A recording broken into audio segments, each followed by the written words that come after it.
कर्मा हंसती है, फिर बोलती है, वफादारी अच्छी चीज है, पर प्यार पाना है तो लाइन में लगो, और जो लाइन तोड़ेगा उसे मिलेगा सजा।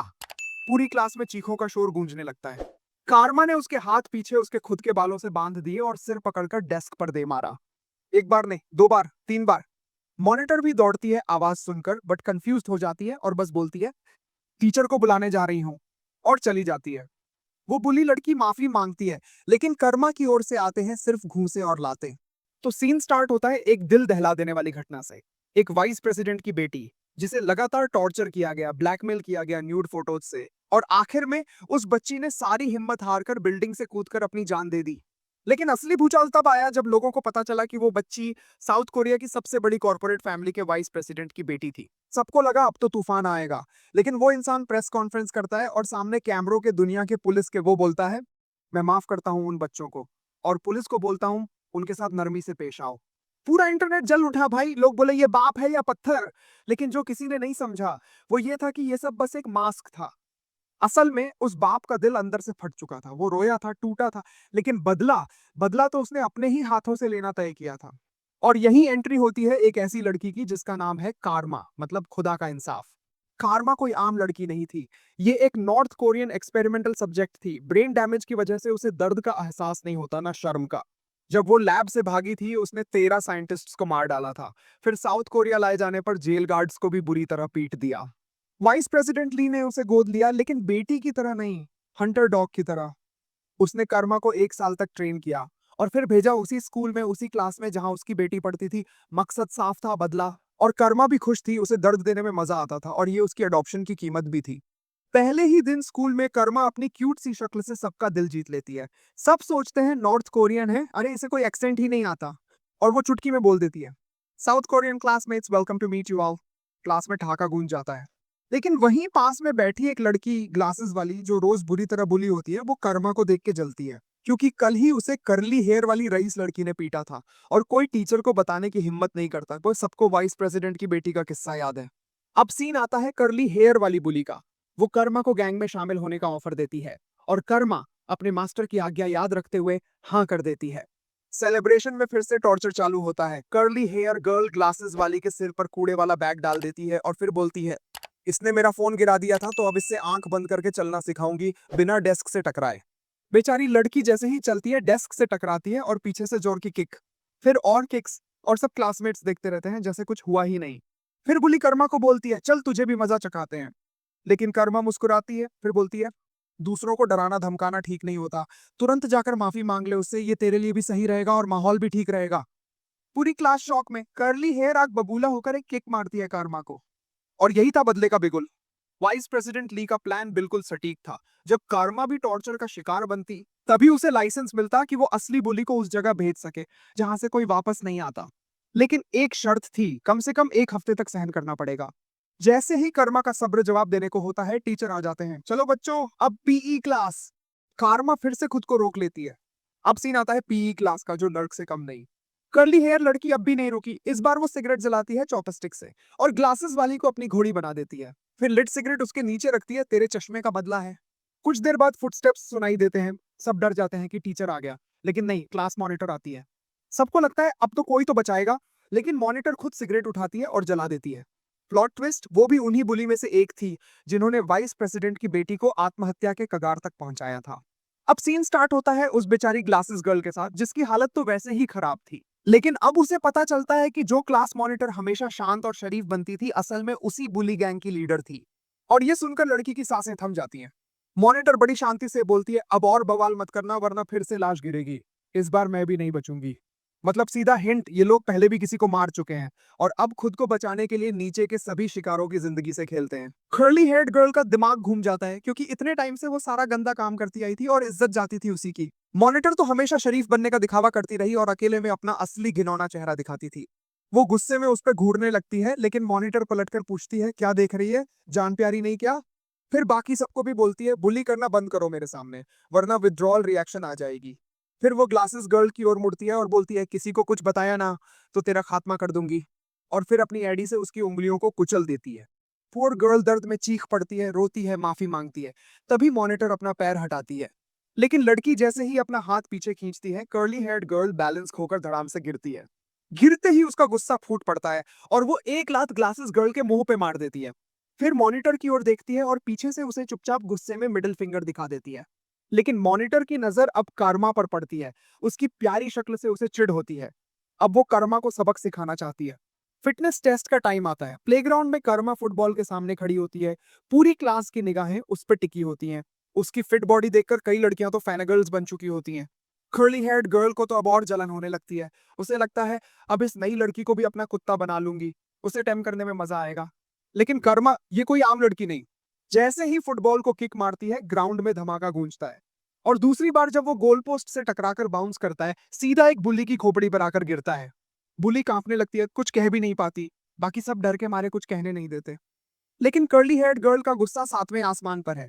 वो फैसला कर लेती है, इसका तो स्कूल के बाद काम तमाम करूंगी। सीधा सीन कट होता है क्लासरूम में। जैसे ही कर्मा क्लास में आती है वो उसे पूछती है, तू जानती है मेरा भाई कौन है? तुझ में हिम्मत है मुझे वैसे ही किक मारने की जैसे फुटबॉल को मारी थी? खारमा बस स्माइल करती है और बोलती है, अगर बॉल जमीन पे नहीं है तो मैं किक कैसे मारूं? क्यूट हो तुम। कर्ली हेयर्ड गर्ल अब हाथ उठाती है थप्पड़ के लिए। लेकिन कर्मा का पंच उसे उड़ा देता है। मॉनिटर तक हैरान रह जाती है। कर्मा के चेहरे पर खुशी, जैसे ये उसका असली स्वरूप हो। लोगों को पीटना मजेदार होता है, चीखें तो जैसे संगीत है मेरे कानों के लिए। खारमा मन ही मन माफी मांगती है वाइस प्रेसिडेंट ली से, माफ करना मास्टर, मैं अपनी फितरत से मजबूर हूँ। ओ हाँ, अब बॉल जमीन पर है, किक तो बनती है। और फिर कर्मा बुली के सिर पे पैर रखती है, तो बताओ कौन सी टेक्निक से किक करूं? स्पिन शॉट या सीधा थ्रू द ब्रेन? इतने में एक और बुली लड़की पीछे से कुर्सी लेकर आती है। कर्मा बस थोड़ा सिर झुकाती है और वो लड़की खुद ही बैलेंस खो बैठती है, धड़ाम से गिरती है। कर्मा हंसती है, फिर बोलती है, वफादारी अच्छी चीज है, पर प्यार पाना है तो लाइन में लगो, और जो लाइन तोड़ेगा उसे मिलेगा सजा। पूरी क्लास में चीखों का शोर गूंजने लगता है। कारमा ने उसके हाथ पीछे उसके खुद के बालों से बांध दिए और सिर पकड़कर डेस्क पर दे मारा। एक बार नहीं, दो बार, तीन बार। मॉनिटर भी दौड़ती है आवाज सुनकर, बट कंफ्यूज हो जाती है और बस बोलती है, टीचर को बुलाने जा रही हूँ, और चली जाती है। वो बुली लड़की माफी मांगती है, लेकिन कर्मा की ओर से आते हैं सिर्फ घूंसे और लाते। काम तमाम करके कर्मा अपना टारगेट बदलती है एक और लड़की की ओर, जो डर के मारे पीछे हटती है। मैंने कुछ नहीं किया। लेकिन कर्मा जानती है वो भी उस टॉर्चर चेन का हिस्सा थी। लड़की गिर जाती है, एक यूटिलिटी नाइफ उठाती है, पास मत आना। कर्मा सिर्फ मुस्कुराती है, हिम्मत है तो काट के दिखा। लड़की कांप रही होती है लेकिन फिर कोशिश करती है। एक कट, दो कट, तीन कट, बस कर्मा के कुछ बाल कटते हैं। कर्मा उसका हाथ पकड़ती है और एक शोल्डर थ्रो में पटक देती है जमीन पर। घबराओ मत, चक्कर आना नॉर्मल है, मैंने कई मर्डर किए हैं, मैं जानती हूँ मौत कब आती है। फिर एक और जोरदार किक, उसका मुंह सीधे अलमारी से टकराता है। अब पूरी क्लास पैनिक में, सब डर के मारे जम चुके हैं। खर्मा बोलती है, रिलैक्स, मैं ये सब जनता की सेवा के लिए कर रही हूँ, और हाँ, thank me later. Curly heard girl थर थर कांप रही होती है। खर्मा बोलती है, ओए कितनी देर तक मरे होने का नाटक करेगी? मैं कोई भालू नहीं हूं जो नकली मौत से डर जाऊं। वो दरवाजे की ओर रेंगती है, लेकिन दरवाजा तो पहले ही लॉक हो चुका होता है। और अब जो होता है वो बहुत ही सेटिस्फाइंग होता है। खर्मा बोलती है, तू खुद ही बोलती थी किक कर मुझे, तो अब बोल कैसी लग रही है? लेकिन शाबाशी बाद में देना जब मैं रुक जाऊं। पूरी क्लास डर के मारे पथरा गई थी। खारमा की साइकोलॉजिकल हालत एकदम सीरियल किलर जैसी। खारमा के लिए चीखें और खून वो किसी सेलिब्रेशन की तरह थे। लेकिन जो चीज उसे सबसे ज्यादा उत्तेजना देती थी वो था इंसानों का वो चेहरा जब वो बेहोशी में गिरते हैं। वो रश जो दिमाग में जाता है, वो प्लेजर इतना ज्यादा था कि कर्मा की आंखों से खुद ब खुद आंसू निकल आते। कर्ली हेयर्ड गर्ल की अधमरी हालत को देखकर कर्मा स्माइल करके बोलती है, तू तू अब सच में खूबसूरत लग रही है। उधर वाइस प्रेसिडेंट ली के ऑफिस में उसका एक सबॉर्डिनेट भागते हुए आता है घबराया हुआ। लेकिन ली एकदम शांत बैठा होता है, जैसे पहले से ही जानता था कि कर्मा कुछ ना कुछ बवाल तो करेगी। सबॉर्डिनेट का चेहरा देखकर ली बस हल्के से मुस्कुराता है और बोलता है, सच कहूं, मैं खुद उन हत्यारों का चेहरा देखना चाहता हूं जब वो मरते हैं। लेकिन अब जब ये सब हो गया है तो चलो हैंडल करते हैं। खारमा को पकड़कर खींचा जाता है और तब उसकी नजर मॉनिटर पर पड़ती है। उनकी आंखें टकराती हैं। एक और वो लड़की पड़ी है जिसे कर्मा ने बुरी तरह पीटा था। लेकिन तभी उसकी माँ क्लास में आती है। कारमा बड़े आराम से अपनी जैकेट उतारती है और सबको दिखाई देती हैं सिगरेट जलाने के निशान जो उसके शरीर पर थे। कर्ली हेयर्ड गर्ल शॉक में, मैंने तो कभी उसे जलाया ही नहीं। और यहीं पे खुलता है कारमा का प्लान बी। स्कूल आने के रास्ते में उसने खुद को कई बार सिगरेट से जलाया था, क्योंकि उसके शरीर को दर्द महसूस नहीं होता। उसकी मुस्कान देखकर कर्ली हेयर्ड गर्ल समझ जाती है, मैं फंस चुकी हूँ। लड़की की माँ को भी चिंता बस एक चीज की होती है, तूने अब तक सिगरेट पीनी बंद क्यों नहीं की? कारमा तो वहीं आग में घी डाल देती है। कर्ली हेयर्ड गर्ल एक चाल चलती है, तू जानती भी है मैंने कौन सी सिगरेट पी? कारमा मुस्कुराकर बोलती है, मैं तो अभी कोरिया आई हूँ, कौन कौन से ब्रांड है मुझे क्या पता। वाह, कमाल है। उसकी माँ को समझ आता है कि बेटी गलत है। अब बात आती है मारपीट की। दो लड़कियां बुरी तरह घायल थी। डीन ने कर्मा के गार्डियन को फोन किया और माँ ने फोन छीनकर गालियां देना शुरू किया। लेकिन फोन के उस पार से आता है बस एक ठंडा जवाब। अगर मुआवजे की बात करनी है तो मेरी सेक्रेटरी से टाइम लो, मैं बिजी हूँ। खौखत। कर्ली हेयर्ड गर्ल की माँ का मुंह खुला का खुला रह जाता है। जैसा बाप बेटी वैसी। मैं नहीं जानती तेरा बाप कौन है, पर तुझे जिंदगी भर सताऊंगी। कर्मा बस मुस्कुराती है। माँ बेटी के जाने के बाद कर्मा को एहसास होता है कि वाइस प्रेसिडेंट ली जरूर नाराज होगा। बट स्टेपफादर, तू देखता जा, इस औरत को मैं कैसे और मजेदार तरीके से तोड़ती हूँ। उधर मॉनिटर को भी कर्मा पर शक होने लगता है। उसे लगता था कर्मा कोई छोटे शहर की इंसाफ पसंद लड़की है। लेकिन आज की घटना बिल्कुल प्लान्ड लगती है।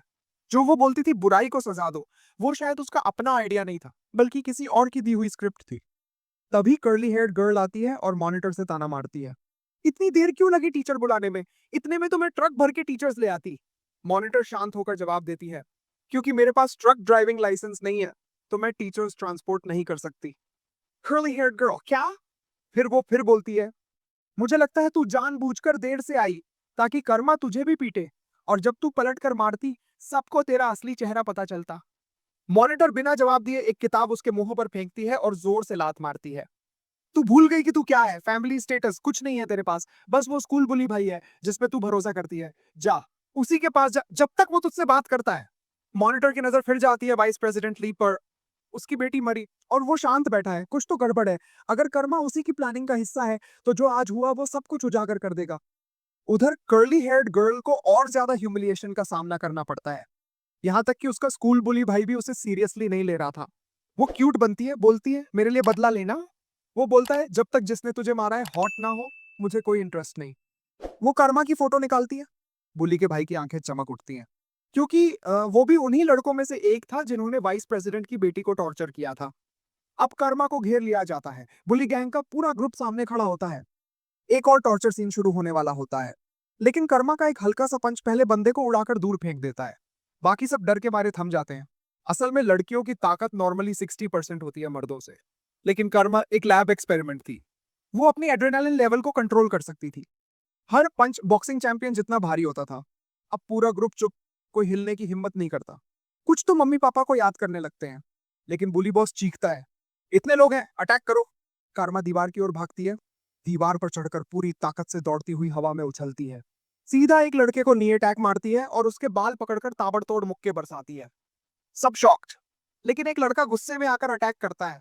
कार्वा की दूसरी एबिलिटी एक्टिवेट होती है, उसके लिए सब कुछ स्लो मोशन में चलता है।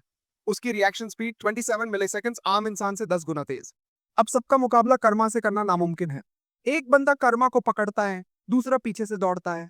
कर्मा बस हल्का सा झुकती है, एक लात मारती है और फिर नीचे हाथ ले जाकर एक जगह पकड़ती है, जिससे वो लड़का दर्द के मारे चिल्ला उठता है और कर्मा की पकड़ से छूट जाता है। तो जैसे ही वो लड़का जो पहले डर के मारे भागा था, कर्मा ने उसे यूं ही नहीं जाने दिया। उसने उसकी पगड़ी डीडीएच और कस दी। इतना कस दी कि उसका पूरा हिस्सा चूर चूर हो गया।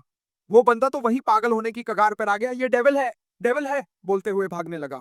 लेकिन कर्मा ने कहा था ना, छुपन छुपाई में भी एक्सपर्ट हूं मैं। तो वो कुछ कदम दौड़ी, हवा में उछली और एक खतरनाक किक मारी सीधा उसकी रीढ़ में। बंदा वहीं ठंडा हो गया और गिर पड़ा सीधा अपने बॉस यानी स्कूल बुली के पैरों में। बचाओ भाई प्लीज। लेकिन अब बचाने वाला ही खुद डर गया था। स्कूल बुली की आंखें फटी की फटी रह गईं। ये तो कोई प्यारी सी लड़की दिखती थी, लेकिन इसने तो मेरे सारे लौंडे 2 मिनट में तहस नहस कर दिए। अब तो न सिर्फ कर्ली हेयर्ड गर्ल बल्कि खुद बुली का भी दिल कांपने लगा।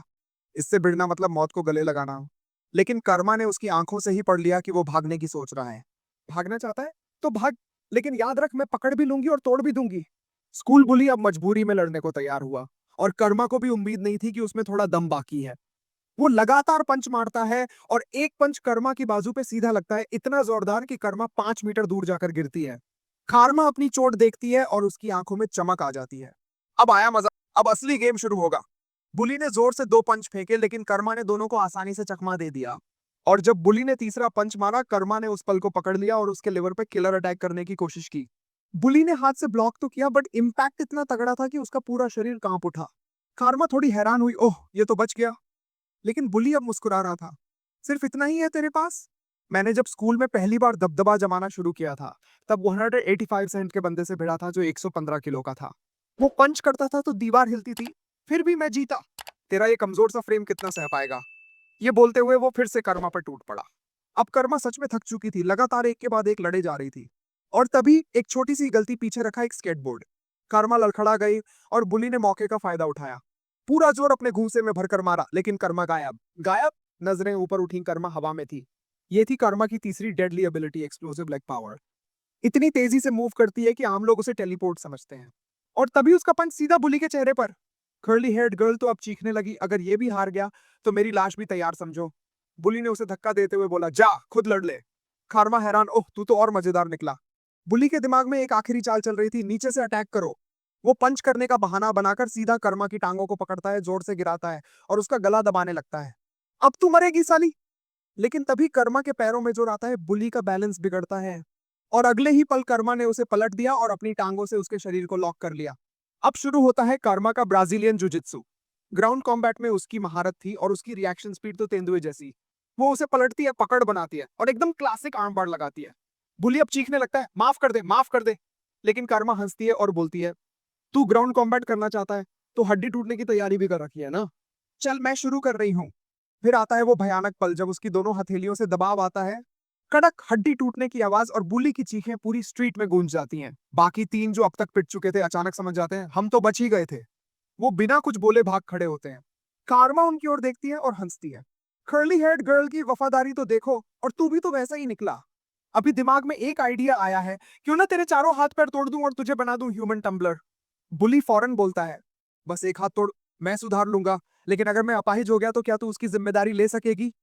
जिम्मेदारी? कर्मा को यह शब्द ही समझ नहीं आता। उसका जीवन तो सिर्फ पीड़ा देने और मौत महसूस करने के लिए था। और फिर चीखें, खून, हड्डियां, सब एक साथ। स्कूल बुली अब जमीन पर पड़ा है, ऐंठा हुआ, टेढ़े मेढ़े हाथ पैरों के साथ। कारमा उसकी हालत देखती है और जैसे कोई पेंटर अपनी बनाई पेंटिंग को निहारता है वैसे मुस्कुराती है। क्या खूबसूरत सीन है। फिर एक क्रूर किक सीधा उसके क्रोच में। जब तू दूसरों की इज्जत रौंदता था तब क्या आज का दिन सोचा था? स्कूल बुली तो अब ऑलमोस्ट अनकॉन्शियस था, लेकिन दिमाग के किसी कोने में वो सोच रहा था, ये लड़की जरूर किसी विक्टिम की दोस्त होगी, बदला लेने आई है। लेकिन कर्मा ठंडी मुस्कान के साथ बोली, तू वाकई बहुत बेवकूफ है। मैं अभी अभी इस स्कूल में आई हूँ, मुझे यहाँ कौन जानता होगा। ये सब मेरा पर्सनल हॉबी है और हमेशा से जानना चाहती थी कि आखिर क्यों मर्द क्रॉच पे मार खाने के बाद चीख पड़ते हैं। मैंने इंसाइक्लोपीडिया में पढ़ा, टेस्टिकल्स महिलाओं के ओवरीज के बराबर होते हैं। तो क्यों ना अब तेरे ऊपर एक्सपेरिमेंट करके देखा जाए। स्कूल बुली अब तो सच में रोने लगा, लेकिन उसकी चीखें कर्मा के लिए मेलोडी थी। और फिर बस एक जोरदार दबाव, और उसने उसे हमेशा के लिए स्टेराइल कर दिया। पूरा सीन ऐसा लग रहा था जैसे शैतान खुद धरती पर उतर आया हो। उधर कर्ली हेड गर्ल और उसके दो साथी अब भागने की हालत में नहीं थे। लेकिन सबसे अजीब बात यह थी कि इतनी बड़ी सड़क पर कोई इंसान नहीं दिख रहा था। अगर कोई होता तो कम से कम हेल्प के लिए चिल्ला ही सकते थे। कर्ली हेड गर्ल ने कांपते हुए कहा, यह सब बुली ने पहले से प्लान किया था, डिस्टरबेंस ना हो इसलिए सब रास्ते क्लियर कर दिए। लिटिल गैंगस्टर गर्ल बड़बड़ाई, खुद ही बुलाया शैतान को। और तभी ब्लैक हेयर्ड गर्ल को एहसास हुआ, कर्मा वो कहाँ गई। कर्ली हेयर्ड गर्ल ने डर के मारे पीछे पलटा देखा, लेकिन वहां सिर्फ जमीन पर पिटे हुए गुंडे पड़े थे। उसके रोंगटे खड़े हो गए। भागो, बस यही दो शब्द उसके मुंह से निकले। लेकिन दो कदम भी ना चली थी कि कर्मा सामने से बैलेंस बाइक पर आती दिखी। बूम, सीधा टक्कर। कर्ली हेयर्ड गर्ल कई बार लुढ़कती हुई गिरी। तू दौड़ी थी, मैंने थोड़ी मारी। सड़क पर चलना नहीं आता क्या? ब्लैक हेयर्ड गर्ल डरते हुए बोली, तू आगे से कैसे आई? खारमा ने स्माइल किया, स्केटबोर्ड देखा, मजेदार लगा, चक्कर लगाकर आगे से आ गई। और अब असली शो शुरू होगा, तो मुझे एंटरटेन करना, ओके गर्ल्स? अब सबके दिमाग में एक ही चीज थी, एस्केप। कारमा ने फिर बाइक का थ्रॉटल घुमाया, विर, और पल भर में पास आ गई। क्यों भाग रही हो? पता नहीं क्या टायर पैरों से तेज होते हैं। एक को बालों से खींच लिया, बाकी दो आंखें फाड़े देखती रह गई। और हाँ, अगर किसी को रोड से एक्सफोलिएट करना है तो बताना, मैं मदद कर दूंगी। तीनों फौरन घुटनों पर बैठ गई। खरमा ने पूछा, जब तुम मुझे नंगा करके फोटो लेने वाली थी तब क्या सोचा था? तीनों चुप। कर्ली हेयर्ड गर्ल, फोन दे। उसने पूछा, क्यों? क्यों? और फिर सीधा एक जोरदार किक थाई में, जब मैं बोलूं दे तो दे। फोन लेकर जब कर्मा ने फोटो गैलरी खोली, वो ठहर सी गई। अर्धनग्न लड़कियों की ढेरों तस्वीरें। तुम सब पागल हो, ये सारी फोटोज क्यों? कर्ली हेयर्ड गर्ल ने चुप रहने की कोशिश की, लेकिन दर्द ने सब उगलवा दिया। कर्मा मुस्कुराई, तो मेरे फोटो भी उस लिस्ट में आने वाले थे, ब्लैकमेल करना था, है ना? कार्मा के लिए शर्म का कोई मतलब नहीं था। लेकिन जब उसने देखा कि इन लोगों के लिए ये कितनी बड़ी चीज है, उसे एक नया आइडिया आया। लगता है मैं अब स्टेपफादर की जगह खुद प्लान बना सकती हूँ। फोन वापस फेंका, लेकिन वो पकड़ने से पहले ही जमीन पे गिर गया। ओह, मुझे एक सपना आया है। अब से मैं फोटोग्राफर बनना चाहती हूँ, क्योंकि तुम्हारी गैलरी देखकर लगा ये काम काफी फन है। तो अब दो चॉइसेस हैं, या तो अच्छे से कोऑपरेशन करो मेरी फोटोशूट में, या मैं तुम्हें बेहोश करके जबरदस्ती लूंगी। ब्लैक हेयर्ड गर्ल गिड़गिड़ाई, कुछ भी कर लो, फोटो मत लेना। कार्मा ने सीधे एक और किक मार दी तो तूने ऑप्शन 2 चुन लिया। कर्ली हेयर्ड गर्ल वहीं बेहोश हो गई, बाकी दो कांपने लगे। और तभी सीन चेंज होता है, प्रेसिडेंट ली का ऑफिस। चीफ बेक गुस्से में, कर्मा ने सारा प्लान चौपट कर दिया।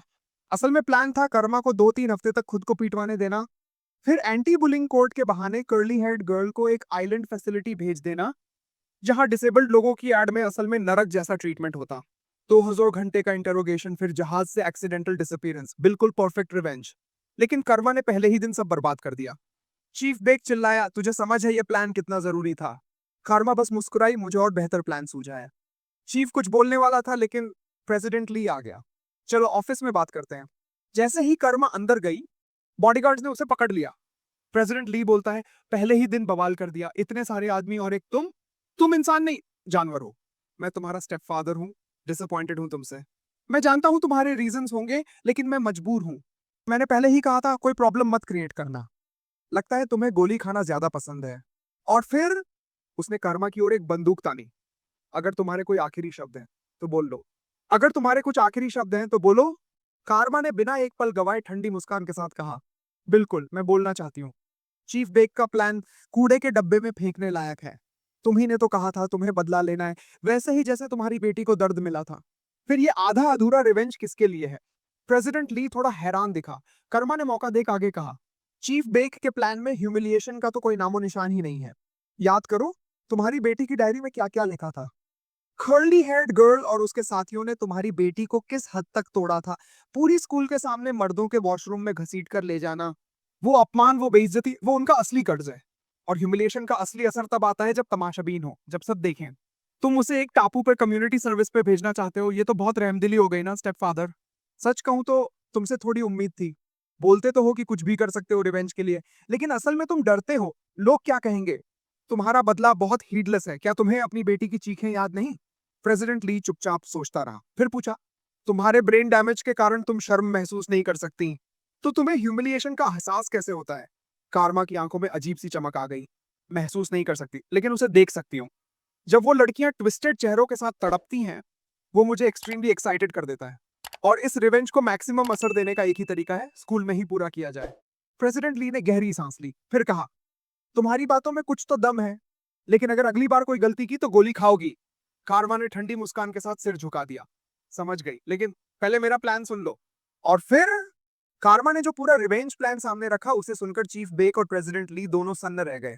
इतनी चालाकी, इतनी बारीकी और इतनी बेरहमी। प्रेसिडेंट ली की आंखों में संतोष की एक हल्की सी चमक दिखी। ठीक है, अब तुम्हारे प्लान पर चलेंगे, लेकिन सबसे पहले कर्ली हेयर्ड गर्ल के पेरेंट्स से बात करनी होगी। और अभी मुझे कर्मा से अकेले बात करनी है। बॉडीगार्ड्स पीछे हटे। कर्मा ने अपनी हाथों के रिस्ट्रेंट से आजाद होते ही एक लंबी अंगड़ाई ली, जैसे केज से निकली कोई पैंथर। कुछ प्यारा बोलने ही वाली थी कि प्रेसिडेंट ली ने सीधा सवाल दागा, जानती हो मैंने तुम्हारे खिलाफ रिजेंटमेंट क्यों छोड़ा? कार्मा को लगा शायद उन्होंने उसका प्लान अप्रूव कर लिया है, लेकिन प्रेसिडेंट ली का जवाब चौंकाने वाला था। तुम ही इस घर में एकमात्र इंसान हो जो समझती है कि मेरा रिवेंज किस तरह का होना चाहिए, इसलिए मैंने ये पूरा प्लान तुम्हें सौंपने का फैसला किया है। लेकिन अब कोई भी हरकत मेरी परमिशन के बिना नहीं होगी। कार्मा ने सिर झुकाकर कहा, थैंक यू स्टेप फादर इस अपॉर्चुनिटी के लिए। और फिर अपनी जेब से एक यूएसबी निकाली। ये वो ऑडियो है जो आपने मुझे इकट्ठा करने को कहा था। मुझे नहीं लगा था कि सबूत इतनी जल्दी मिल जाएगा। प्रेसिडेंट ली ने यूएसबी को घूरते हुए पूछा, कौन सी फाइल सुननी चाहिए पहले? कार्मा ने मुस्कुराकर कहा, रिकॉर्डिंग नंबर 6 तो एकदम टॉप क्लास है, आंख मूंद के सुन लो। रिकॉर्डिंग में स्कूल बुली के अंडों के कुचलने की जो आवाज थी ना, एकदम एक्सक्विजिट, जैसे सुनते ही आत्मा को सुकून मिल गया हो। प्रेसिडेंट ली ने बिना कोई टाइम वेस्ट किए यूएसबी को अपने कंप्यूटर में लगाया और अगले ही पल स्कूल बुली की चीखें पूरे कमरे में गूंज उठी। कर्मा को जरा भी अंदाजा नहीं था कि प्रेसिडेंट ली भी इस लेवल के होंगे। चीखें सुनते ही उसकी आंखों से आंसू टपक पड़े, लेकिन वो आंसू दया के नहीं थे, वो थे जस्टिस के। उधर हॉस्पिटल के कमरे में बुली की मां का बुरा हाल था, और कर्ली हेयर वाली लड़की का बाप जैसे पागलों की तरह घूम रहा था, कनेक्शन ढूंढने की कोशिश में, और हर हालत में कर्मा पर केस ठोकने की तैयारी कर रहा था। फोन रखने के बाद बाप का चेहरा ऐसा हो गया जैसे जिंदगी ने उसे चांटा मार दिया हो, और सच कहूं तो वो रो ही पड़ा था। लेकिन कर्ली हेयर वाली लड़की, वो कुछ भी नहीं बोल पाई, क्योंकि उसे पता था कर्मा के पास वो चीज है जिससे वो सबसे ज्यादा डरती है। हमेशा याद रखना, तुम्हारी लीवरेज मेरे हाथ में है। आंसू बहाते हुए वो बस यही बोल पाई, मैं ठीक हूं। लेकिन तभी उसके बाप का फोन बजा। कॉलर ने खुद को बताया, मैं कर्मा का गार्जियन हूँ। कुछ देर की बातचीत के बाद लड़की के पेरेंट्स उस बिल्डिंग में पहुंचे जहां मीटिंग होने वाली थी। उन्होंने सोचा शायद सामने वाले लोग सुलह करने आए हैं, लेकिन जैसे ही कॉन्फ्रेंस रूम का दरवाजा खुला दोनों सन्न रह गए। लॉन्ग टाइम नो सी। यूनजिन के पापा, मैं हूं कर्मा का स्टेप फादर ली मिंग जून। बुली के पेरेंट्स जैसे ही अंदर घुसे, उन्हें झटका तब लगा जब पता चला कि जिस लड़की को उनकी बेटी बुली कर रही थी वो असल में देश की सबसे बड़ी कॉन्ग्लोमरेट की अकेली वारिस थी। अंदर से हिल चुके थे वो लोग, लेकिन फिर भी उस आदमी ने हिम्मत करके पूछा, क्या आप बदला लेने आए हैं क्योंकि आपकी बेटी मर गई? प्रेसिडेंट ली ने आराम से जवाब दिया, आप ज्यादा सोच रहे हैं। मैंने पहले ही पब्लिकली माफ कर दिया था पुलिस को। मैं बदला क्यों लेना चाहूंगा? लेकिन यकीन तो उस आदमी को कतई नहीं हुआ। अगर आप ये साबित करना चाहते हैं कि आप बदला नहीं ले रहे तो मुझे सेटिस्फैक्टरी कंपनसेशन देना होगा, वरना मैं खुलासा कर दूंगा कि आपने एक माइनर को बदले के लिए यूज किया है और फिर आपका प्रेसिडेंट बनने का सपना चकनाचूर हो जाएगा। ली ने उसे बस घूरा और फिर बोला, ठीक है अब सुनो मेरा कंपनसेशन प्लान। मैंने सुना है आपकी company south east Asian market में एंट्री लेना चाहती है। हमारे कॉन्ग्लोमरेट की तरफ से आपको फुल सपोर्ट मिलेगा। अब इससे पहले कि वो आदमी कुछ बोले, ली ने लड़की की मां की तरफ देखा। मैंने सुना है आप हमारे लग्जरी ब्रांड्स की बहुत बड़ी फैन हैं। अगर आप सुलह करने को तैयार हो तो मैं आपको वीवीआईपी स्टेटस दे सकता हूँ तुरंत। माँ का गुस्सा उफान पर था, तुम मुझे कितना शैलो समझते हो? लेकिन ली ने बात वहीं खत्म नहीं की। मैं जानता हूं कि आपके परिवार में कैंसर का इतिहास रहा है। आपकी माँ कोलन कैंसर से जूझ चुकी हैं। हमारा हॉस्पिटल सबसे एडवांस्ड है। आपके पूरे परिवार को life time free medical benefits मिलेंगे। और इसके बाद आया डायरेक्ट अटैक। ली ने उंगलियां चटकाई और उसके चमचे कैश से भरे कई ब्रीफकेस लेकर अंदर आए। पैसा दर्द की भरपाई नहीं कर सकता, लेकिन ये जो 2 बिलियन है ये एक शुरुआत है, और साथ ही आपको 5 बिलियन का एक लग्जरी अपार्टमेंट भी मिलेगा। अब आप बताइए, क्या ये अमाउंट अभी के लिए सफिशिएंट है? अचानक वो आदमी हंस पड़ा। तुम लोग इंसान की साइकी को अच्छे से पढ़ते हो। वैसे भी मेरे बेटे का एक टेस्टिकल गया है। मैं तो पहले से डरता था कि वो किसी दिन गड़बड़ करेगा। अब सोच रहा हूँ दूसरा भी कटवा ही दूं। लेकिन तभी उसकी बीवी ने धीरे से कुछ कान में फुसफुसाया। उसका इंट्यूशन कह रहा था, पो सब कुछ इतना सिंपल नहीं हो सकता। आदमी बोला, डोंट वरी, मुझे पता है इसमें कुछ गड़बड़ है, लेकिन तुम बस मेरे हिसाब से चलो। फिर उसने ली से पूछा, क्या हमें एग्रीमेंट अभी लिख लेना चाहिए? ली ने मुस्कुराते हुए कहा, पहले मेरी 2 कंडीशंस हैं। पहली, बुलिंग की घटना को क्लासिफाइड रखना होगा। आदमी ने तुरंत हामी भर दी। दूसरी कंडीशन, दरवाजा खुला और सामने आई कर्मा। मेरी स्टेपडॉटर कोरिया में पूरी तरह से एडजस्ट नहीं कर पाई है। उसे ऐसे फ्रेंड्स की जरूरत है जो उसकी हेल्प कर सके। मैं उम्मीद करता हूं कि आपकी बेटी, कर्ली हेयर वाली लड़की, इस रोल को प्ले कर सकती है। आप प्रिंसिपल से अच्छे रिलेशन रखते हैं, तो क्या आप मेरी हेल्प कर पाएंगे? जवाब देने से पहले ही कर्मा बोल पड़ी, मुझे आपके बच्चों के साथ हुई हिंसा के लिए बहुत अफसोस है। मैं उम्मीद करती हूँ कि आप मुझे एक चांस देंगे।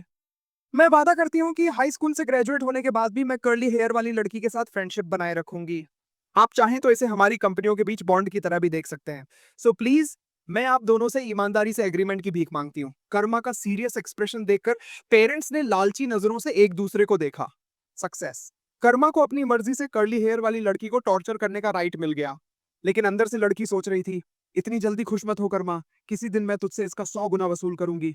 कर्मा मुस्कुराई। लगता है जो कॉम्प्रोमाइजिंग फोटोज मेरे पास हैं वो अब तक लीक नहीं हुए, और अब तो मेरे पास डबल इंश्योरेंस है। अब मैं फाइनली अपना रिवेंज बिना किसी रुकावट ले सकती हूँ। उधर कर्ली हेयर वाली लड़की अंदर ही अंदर एक्साइटेड थी। वो सोच रही थी कि कर्मा अभी उसके पेरेंट्स के सामने घुटनों पर होगी, रो रही होगी, दया की भीख मांग रही होगी। आखिरकार उसका भाई तो अब एक निकम्मा बन चुका था। जैसे ही कर्मा को छोड़ दिया जाएगा, आखिर में हंसने वाली मैं ही होंगी। हर रात कंग्लोमरेट्स का वाइस प्रेसिडेंट उठकर चौंक जाता था। अपनी बेटी की डायरी की लाइनें और उसमें लिखा टॉर्चर, सब कुछ एक बुरे सपने की तरह था। रिवेंज प्लान अब दूसरे फेज में एंटर कर चुका था। उसने कर्मा से पूछा, तुम अब तक सो क्यों नहीं रही? कर्मा बोली, बस यही सोच रही हूँ कि अब से मैं कर्ली हेयर वाली लड़की के साथ अपनी मर्जी से खेल सकूंगी, जिसके बारे में सोचकर ही मैं बहुत ज्यादा एक्साइटेड हूँ। प्रेसिडेंट ली ने ज्यादा कुछ नहीं कहा, बस एक लाइन, पूरा बर्बाद कर दो। कर्मा ने बस स्माइल की। मिशन अपना पक्का फाइनल है, और काम पूरा करके ही लौटूंगी, वरना लौटूंगी ही नहीं। अगले दिन पूरा स्कूल गुस्से में था। कल ही कर्मा ने स्कूल बुली को क्रिपल कर दिया था, और आज फिर क्लास में बिल्कुल अनहर्ट बैठी थी। तो बस फिलहाल इतना ही, लेकिन कर्मा की कहानी यही खत्म नहीं होती। ये तो बस ट्रेलर के बाद का पहला शो था। अभी बहुत से कर्ज बाकी हैं, बहुत से चेहरे जलने बाकी हैं। तो अगर अगला पार्ट चाहिए तो कमेंट करो।